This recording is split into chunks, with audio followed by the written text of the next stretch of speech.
Welcome to the Real News Network. I'm Sharmini Perez coming to you from Baltimore. Moscow has lifted its own ban of selling weapons to Iran. Russian Foreign Minister Sergei Lavrov announced that Russia plans to send S-300 anti-aircraft missile system to Iran because it is pleased with the progress being made with the 5+1 over Tehran's nuclear energy program. The Russian ban had been in place since 2010. And the Iranian Foreign Minister, Javad Zarif, expressed his support for the move and indicated that it was a step in the right direction. Here to discuss all of this is Reese Erlich. Reese is a best-selling book author and freelance journalist who writes regularly for Global Post, Vice News, and NPR. His most recent book is Inside Syria, the backstory of their civil war and what the world can expect. Thank you so much for joining me, Reese. My pleasure. So, Reese, give us a sense of what this move is all about. Russia selling arms to Iran in the midst of negotiations on the nuclear agreement, which is not final yet. Well, the Russians are clearly have been allies of Iran in this battle. And what they're telling the U.S. is that Iran has the right to self-defensive weapons. I think the triggering event was the fact that Saudi Arabia has been bombing Yemen, and which is allied with Iran. And as far as the Russians and the Iranians are concerned, is Iran has the right to protect itself from similar attacks by Saudi Arabia or anyone else. From the U.S. standpoint, the lifting of these embargo on this particular S-300 missile system violates the sanctions imposed by the UN, and the U.S. is quite mad about it. And what is Russia attempting to do? Now, there's sanctions against Russia itself. This is somehow bucking the process that's going on in terms of the nuclear deal that is still being finalized between the P5+1, the U.S., and of course, Iran. What does all this mean geopolitically?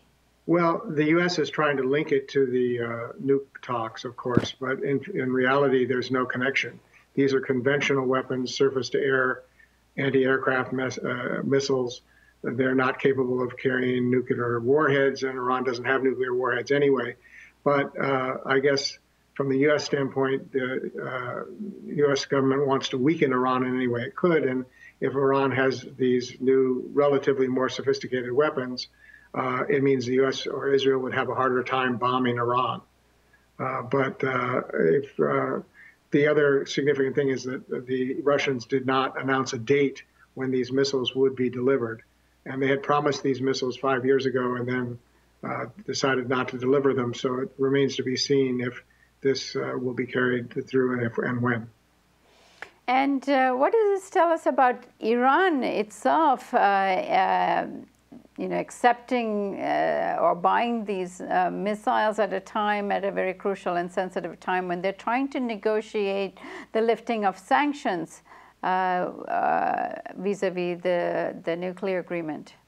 Well, I think as from the Iranian standpoint, they're telling the U.S., look, we don't have nuclear weapons, we're not building a nuclear bomb, and we don't plan to, but we have a robust conventional weapon system. They have aircraft and missiles and so on. And as far as the Iranians are concerned, they would be used defensively.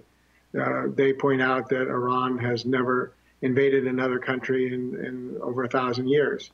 So whereas the U.S. has been active in invading and occupying Iraq and Afghanistan and is backing the attacks on Yemen and so on. So from the Iranian standpoint, it's strictly self-defense, and conventional weapons are different from nuclear weapons. As far as the U.S. and Israelis are concerned, any military activity by Iran is suspect, and they want to weaken Iran as a regional power. Vis-a-vis relations between U.S. and Russia, what's Putin trying to say here? Well, I think ever since the Ukraine crisis and the imposition of sanctions on Russia, Russia has taken a number of steps to kind of stick its thumb in the eye of the U.S. Edward Snowden, the leaker from the NSA contractor, is given sanctuary in Russia. The Of course, Russia has been carrying out its activities in Ukraine and it's annexed Crimea. And I think it's also stepped up its support for Assad in Syria and other parts of the Middle East. So the Russians are trying to tell the Americans that you think you've got the upper hand by imposing sanctions on us, well, we have our ways of retaliating against you. Interestingly enough, this new S-300 missile system is going to cost about $750 million US. And if the Iranians are able to pay for it, that's going to be a boost for Russia and a blow against the US sanctions against Russia. So as far as Iran and Russia are concerned, it's a win-win. And does this set the stage for the collaboration between Iran and Russia, particularly given the declining oil prices and the impact this is having on their economies? Well, they've been allies for quite a while. Ideologically, they're poles apart. Russia is a nationalist power globally. Iran is led by Muslim clerics who have a very different worldview ideologically, but they find themselves both aligned against the U.S. and U.S. policy in the region. So Russia has been supplying money and arms to the Assad government in Syria, so has Iran. And Russia has been part of any deal. For example, it's one possible negotiation on the nuclear issue would be to have Russia take the nuclear waste and store it so it couldn't be reprocessed into possible bomb material. So Russia is a part of P5+1 and is a part of the negotiations that are going on. So what does this mean politically in terms of the finalization of the agreement? Well, I think Russia's interests are to not have, for Iran not to have a nuclear weapon, as is the rest of the world. And I think they're serious about that. And I think they don't want a competitor that's somewhat unpredictable or a future competitor that's unpredictable on their close to their borders. So, however, I think the ultimate resolution of this issue are going to hinge on what the U.S. and to a lesser extent the Europeans are willing to accept from Iran in the way of guarantees not to have a nuclear bomb, and whether the United States is serious about lifting the sanctions as the Iranians demand. Russia is playing a relatively minor role. Reese, thank you so much for joining us.